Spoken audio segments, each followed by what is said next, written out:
Watercolor is a beautifully unique medium with seemingly endless qualities to discover and experience. I love having a wider range of colors to choose from, but sometimes too many options can be more overwhelming than not having enough. So let's dial things back and focus on just a few colors today. In our first video of the series, we took a look at an earthy, opaque triad that approximated one of the more typical primary yellow, red, and blue limited palettes. Today we are going to be exploring an even more limited palette of just two colors, Alizarin Crimson and Payne's Gray. This series is going to look at both 2 and 3 color palettes, and my patrons have access to a survey to let me know which palettes they're most excited to see. The dark and moody pairing was the most requested matchup out of any of the groupings that I showed them. This specific pairing was suggested by my curiosities on YouTube. Genuine Alizarin Crimson, made from PR83, is a deep, cool, transparent red. However, PR83 is also highly fugitive, meaning that it fades when exposed to sunlight. For that reason, most watercolor companies offer modern, light-fast hues. Common single pigment substitutes include PR176, PR177, which is only marginally more light-fast, PR264, and some varieties of PV19. Many brands also offer multi-pigment mixes to more closely approximate the original hue.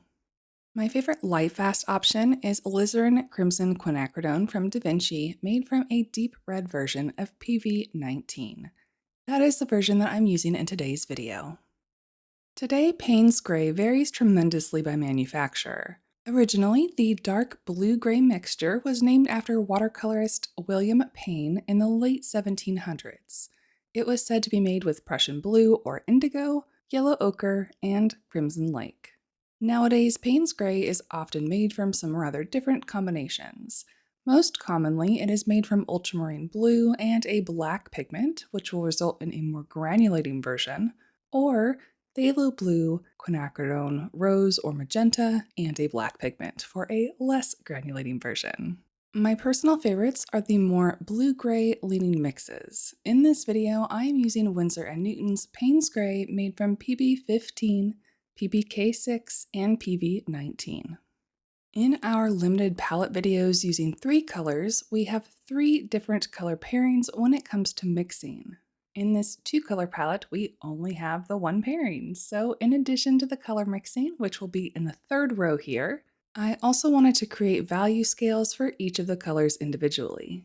Value is always important in paintings, and it was a considerable factor in our last video since we didn't have access to very dark values with that particular triad. I was really excited to work with this color pairing because we will have an incredible range of values to work with. Alizarin Crimson will provide us with a range of deep red to pale pink, and the Payne's Gray will take us from a deep stormy blue to the soft whisper of a blue-gray cloud. Since I chose to use a more blue-leaning Payne's Gray, the mixture between the two creates a range of rich maroons, luscious purples, deep indigos, and even a shade that straight up reads as an inky black.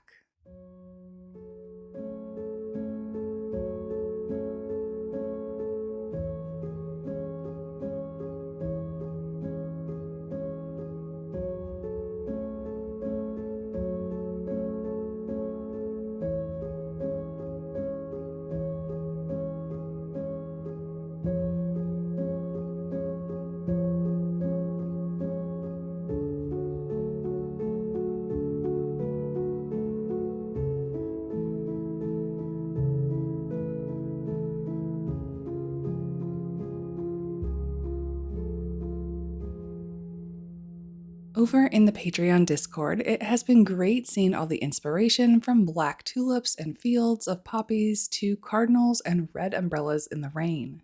But my brain went to one place and one place only. We are slinking out of my comfort zone and we're going with vampires. So here's the thing, I wasn't really into vampires or gothic horror in general for the majority of my life, but then I decided to run 2 concurrent Curse of Strahd campaigns in D&D for 3 years straight. And if there's one thing my brain can do, it is hyperfixate on a special interest or hobby. Those campaigns wrapped up late last year, which would have left 2 gaping bite wounds on my heart if it weren't for Baldur's Gate 3 coming to sweep me off my feet. Those of you who already know who Astarion is will have probably already recognized him in the thumbnail.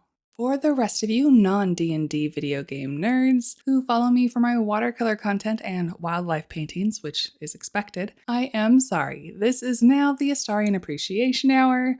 I'm half joking, and we'll still also talk about the watercolor process, but you know, Astarion. Alright, so given my abject terror of painting humanoids on camera no less, we are easing into things with another eye study. Eye studies I love. Animals have eyes, I paint them all the time. These will likely be a staple throughout the limited palette series as they're a fun little warm-up so that I can get familiar with the color palette overall, as well as painting properties such as opacity and value.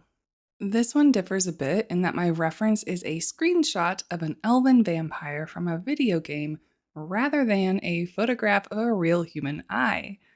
This, of course, means that there are going to be differences in anatomy and the level of detail that I can glean from my reference alone. Also, I'm going to be honest and say I don't remember which image I was using as a reference. There are a lot of them, which you will see in a bit, so we are just generally going to visualize this one in our heads as we watch the painting process. My anatomy for the eye socket and upper eyelid in particular is definitely off, but my main goal in this study was to feel out the range of values and hues that I could play with in the skin tones. Astarion's eyes are deep red and his eyebrows are light gray, so those two areas aren't going to be problematic. It's all the skin tones in between that would normally require some kind of yellow that we'll need to figure out.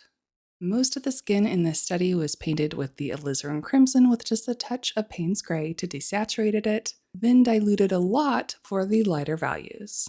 This study differs a lot from our previous video eye study because we are lacking that yellow leaning pigment to really balance out the red and dark blue light color. However, now is a good time to mention something that I realized about the paper in the sketchbook.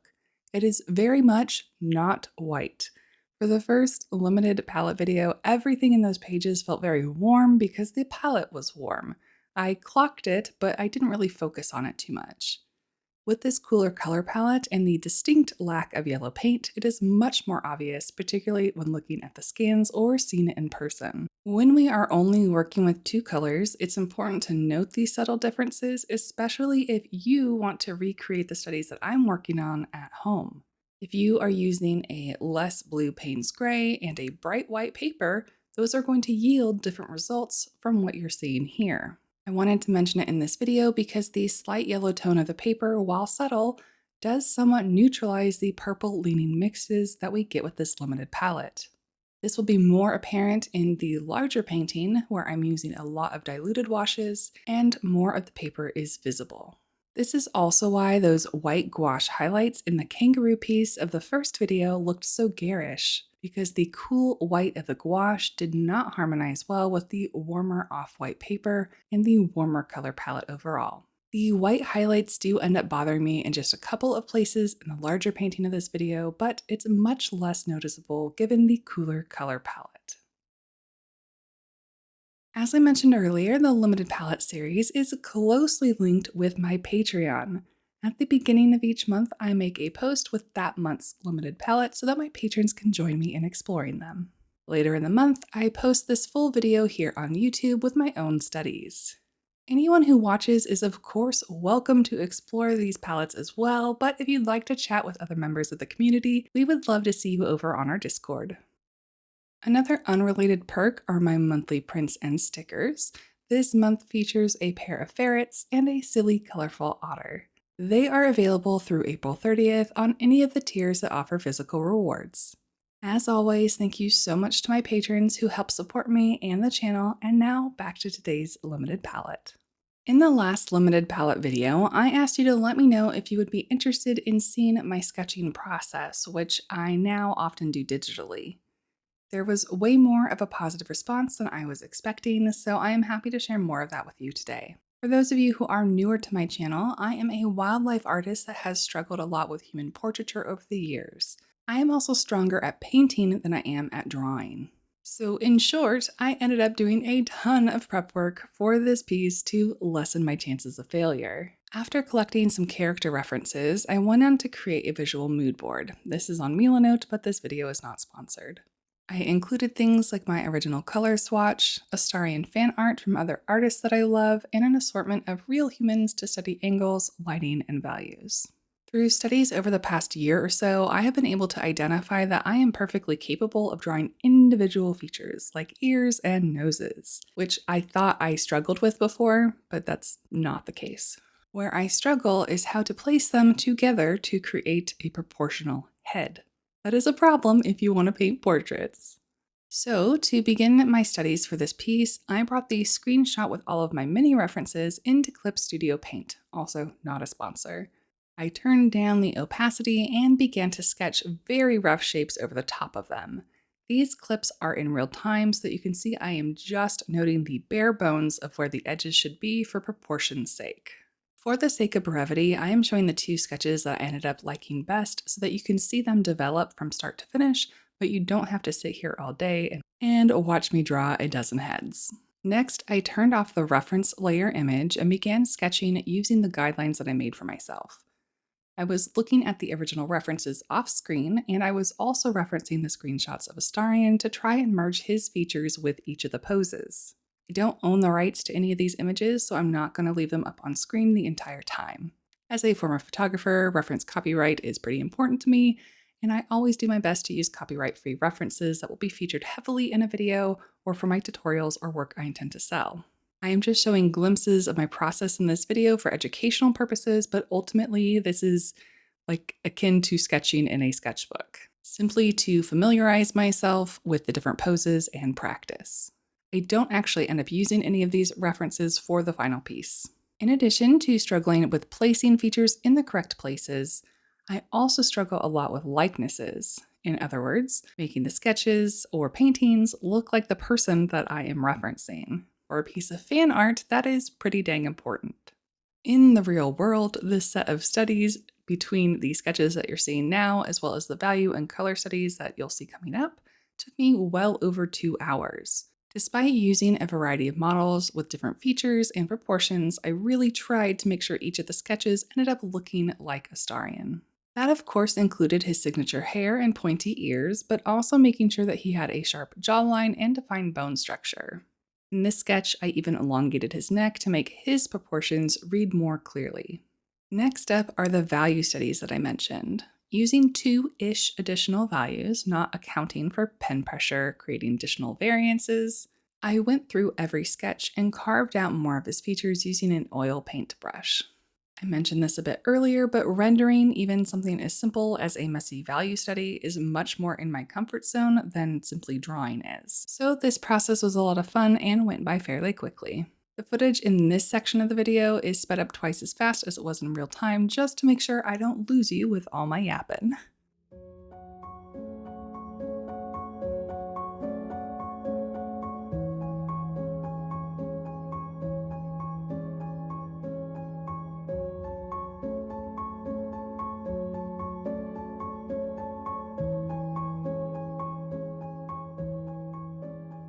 After the value studies were complete, I also did some brief color overlays to get a sense of color composition, but I didn't find that the digital process was very helpful in terms of the finished watercolor piece, so I'm not going to show the footage here. These two are my favorites, so I was trying to decide between them for the final piece. However, after sleeping on it, I was still feeling unsure of myself, and I wanted to make sure not to break off more than I could chew by inventing anatomy that doesn't exist, given my inexperience with portraiture. So I did the only sensible thing there was to do, and I went to source some new reference images. It was for science, okay? Well, reference. Work! It was for work. Shh. So now that you have your 30 new reference images to choose from, you're finally ready to start that final sketch. I don't make the rules, this is just how it is, okay? I started the main sketch the same way as my mini studies.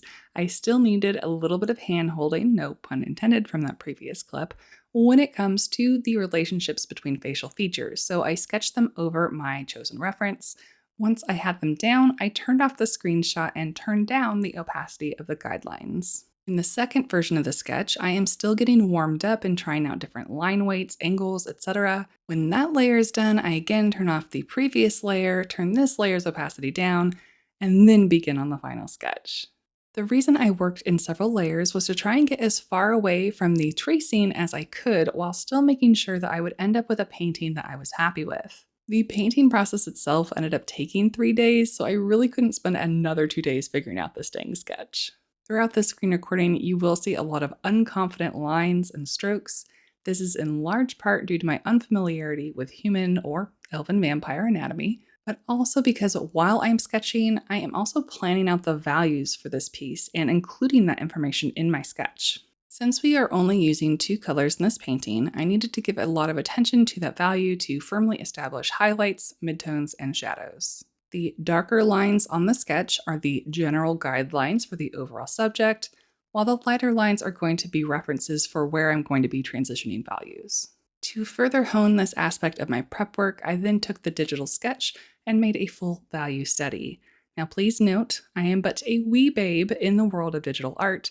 There are 1,000 different ways to do this, better ways I could have done this, but I am still learning what works for me. This study is going to have 4 values: highlights, lighter midtones, darker midtones, and shadows. I started off by making the whole canvas the lighter midtone value and carving out the highlights with an eraser. Now I should have done the highlights on their own layers with white paint rather than using the eraser so that I would have more freedom while exploring different color palettes, but now I know that for future studies.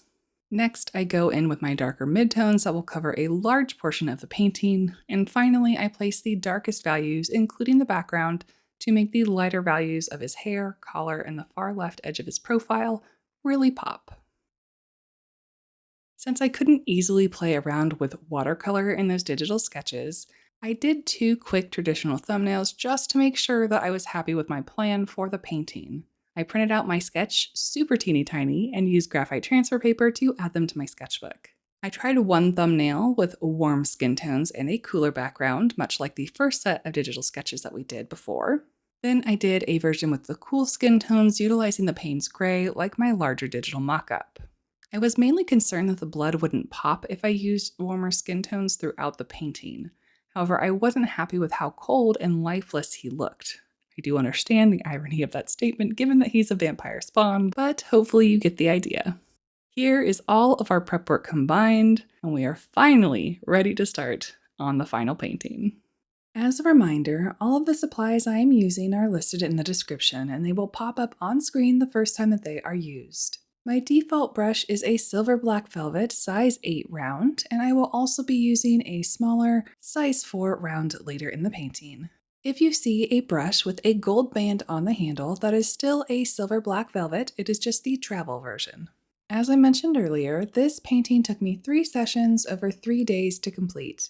Admittedly, I had something looser in mind when I started, but I was so dang scared of messing things up that I defaulted back to my safe mode, which is using lots of little washes and softening them off along the way. If you look carefully throughout the video, you will see me alternate between brushes with paint in them and brushes with clean water that I use to soften off each of the washes.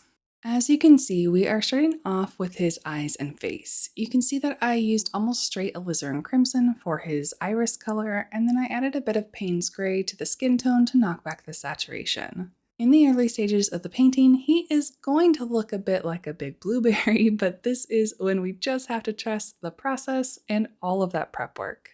The darkest values of his skin will be on the neck and inside of his ear, so this is where I need to start adding more of the Payne's gray to the mix. There are multiple sources of light in this screenshot that I am using as a reference that we need to keep in mind.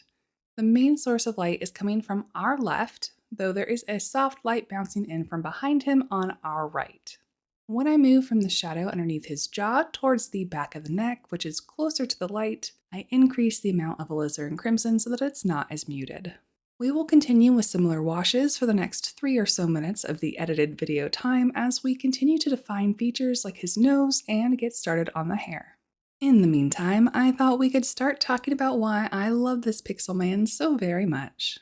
As a note, Baldur's Gate 3 in general, and this conversation specifically, are not appropriate for little ears, so you might want to put some headphones in if you have littles nearby. Also, I will keep this conversation as light as I can given the subject matter, but some of the abuse and trauma that this character has experienced may not be the best for anyone who has a difficult time hearing about these topics. Also, there are some spoilers for Astarion's story, of course. If you are abstaining from the voiceover for whatever reason, I have put together a little playlist of music from the Baldur's Gate 3 original soundtrack that should be about the right length for the rest of the video, and I linked it in the description.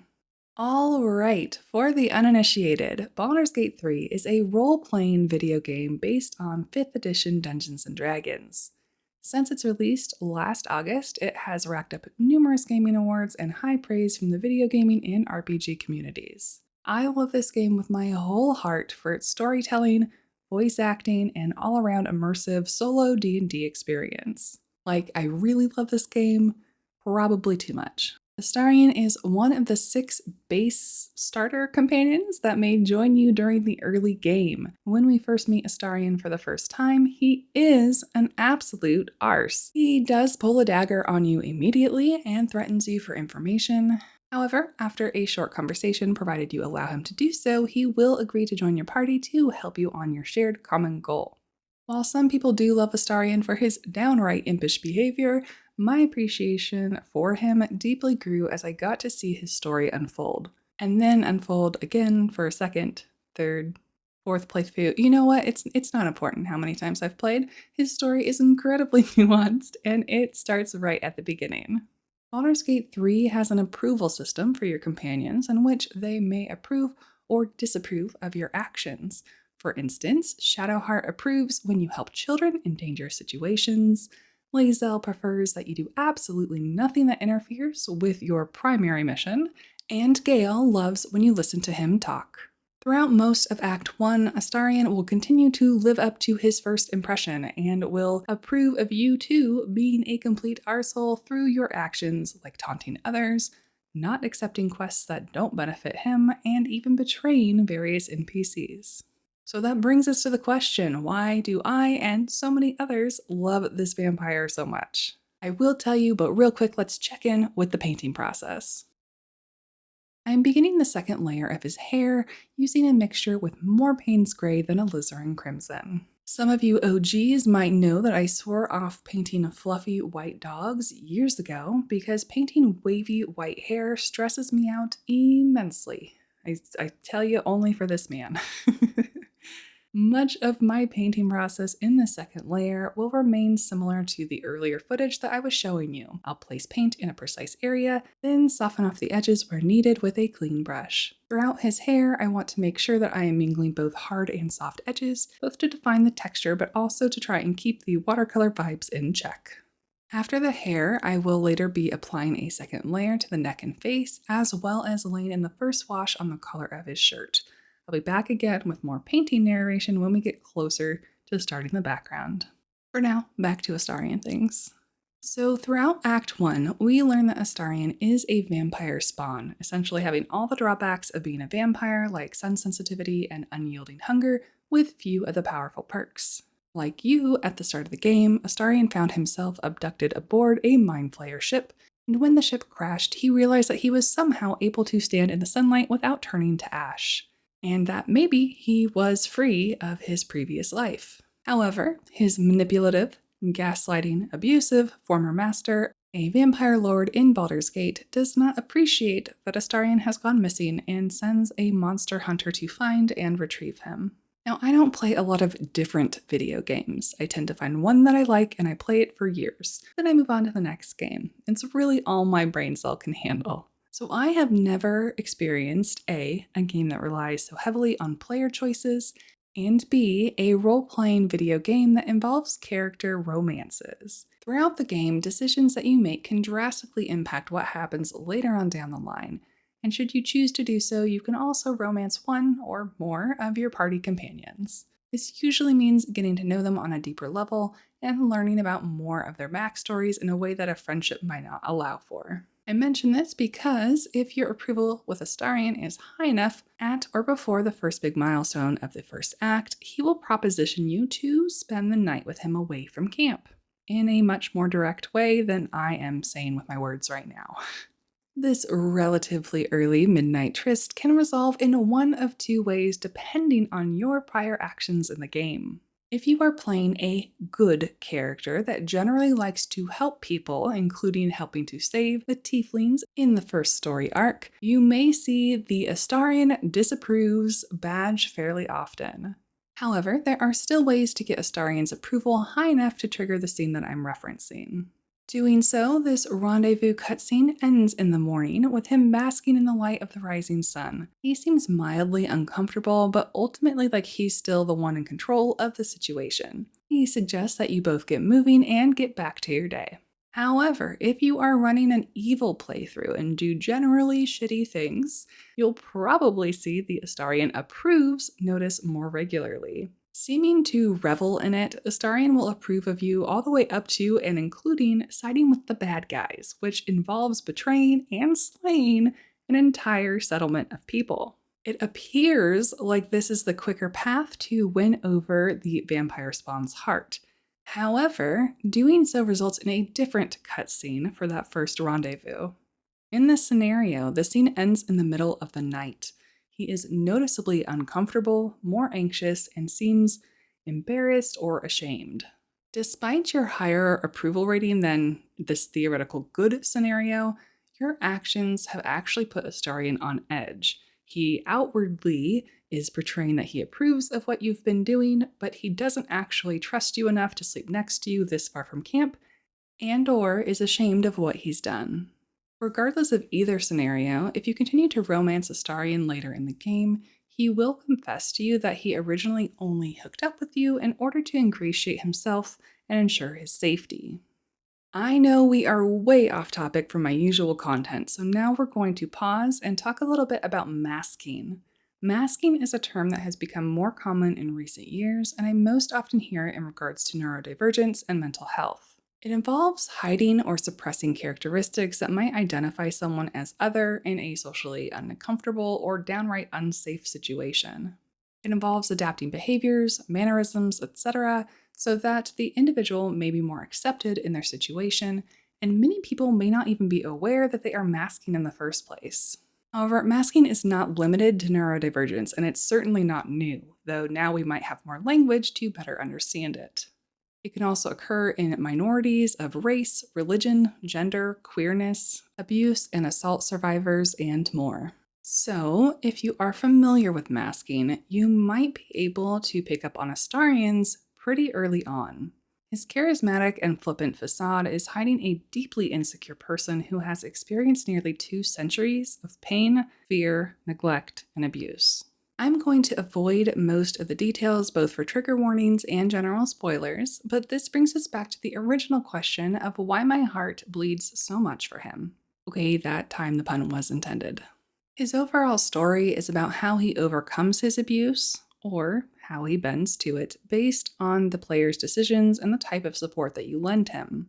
In the bad timeline, you can continue playing Astarion as an evil bastard, reaping power in the wake of his fear and allowing him to continue the cycle of abuse. But in my opinion, the much more gratifying and cathartic path, especially if you can relate to some of the things that he has endured, is to be by his side as he heals through his trauma.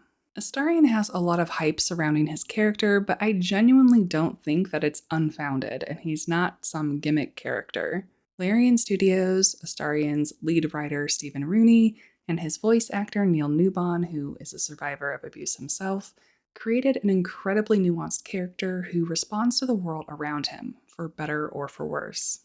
Everyone on the team involved seems to have been very sensitive and respectful about how this complex story was told, and that's just so credibly unique to see in any media, let alone a video game. From what I gather on the internet, Astarion is particularly popular among AFAB individuals, the LGBTQIA+ community, and neurodivergent people. As a member of all 3 of those groups, I very much believe that it's at least in part due to us either consciously or unconsciously recognizing his masking, as well as the possible story parallels to our own lives.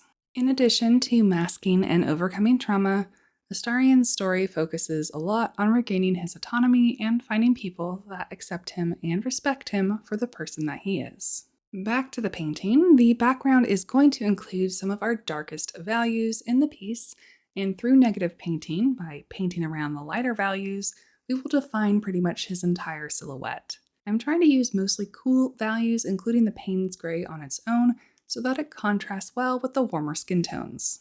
However, I do add a bit of alizarin crimson in some places to make parts of the wash a deep violet in order to keep that color connected through the rest of the painting. I'm just continuing to alternate between a loaded paintbrush and a brush with clean water to get the background that flows nicely and softens off to the white of the paper. The background took a surprisingly long time. I think it was over 40 minutes, as I carefully painted around all of those details in his facial features and hair. I have so much more I could say about all of Astarion's nuances throughout the game, and I do have like a whole nother 500 words on Astarion's interactions while you're playing as a Dark Urge origin character, but my voice is getting hoarse and this video is already quite long. So I don't know, perhaps if you would like to hear me ramble on more about this game, I could do like a separate session in my sketchbook of my Dark Urge character Zaris or something. I don't know. Let me know in the comments. This game and its topics obviously aren't for everyone, but I am really glad that it exists. I'm so glad that Dungeons and Dragons and general nerd culture is finally more mainstream so that studios like Larian have the chance to make these gorgeous games with such immersive and meaningful stories. I'll come back one or two more times in the voiceover to explain parts of the painting process, so stick around for that.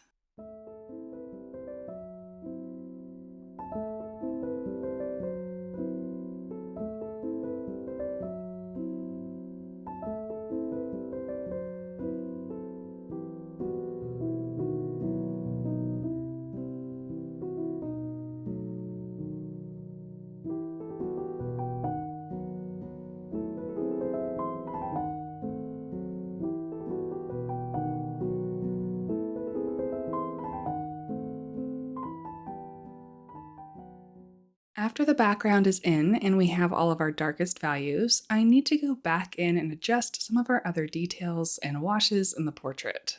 This is easy for the detailed areas as we're just going to go back over our work, but it can be intimidating to adjust the larger washes on the skin. But for the side of his face in shadow, you just gotta be willing to take that chance so that the overall values read correctly.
Near the end here, we finally get to add the blood dribble, and I have to say that this was both nerve-wracking and also extremely satisfying to do with watercolor specifically, since we get to play with the drip a bit more organically than it would be with a thicker medium.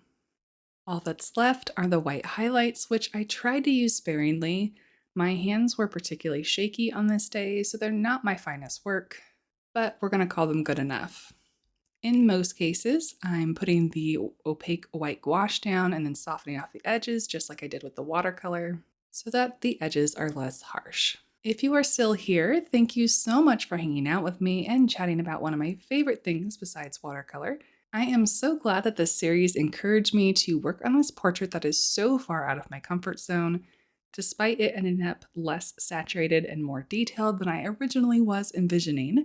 I am so happy with how he turned out. I would like to get more skilled with human portraits, not rely so much on those guidelines, and definitely faster at them, but it was nice to have a clear goal to work towards, as well as having a recognizable face at the end of it. Of course, I'd love to hear what you think about this color palette. Let me know in the comments. You can join us on the Patreon Discord or even tag me on Instagram if you are playing around with them yourself. The new color challenge for May will be up shortly on Patreon, and next time we will be focusing on another triad. Thank you so much to my patrons for helping to support me and this channel, to everyone for watching, and I will see you all in the next video. Until then, happy painting!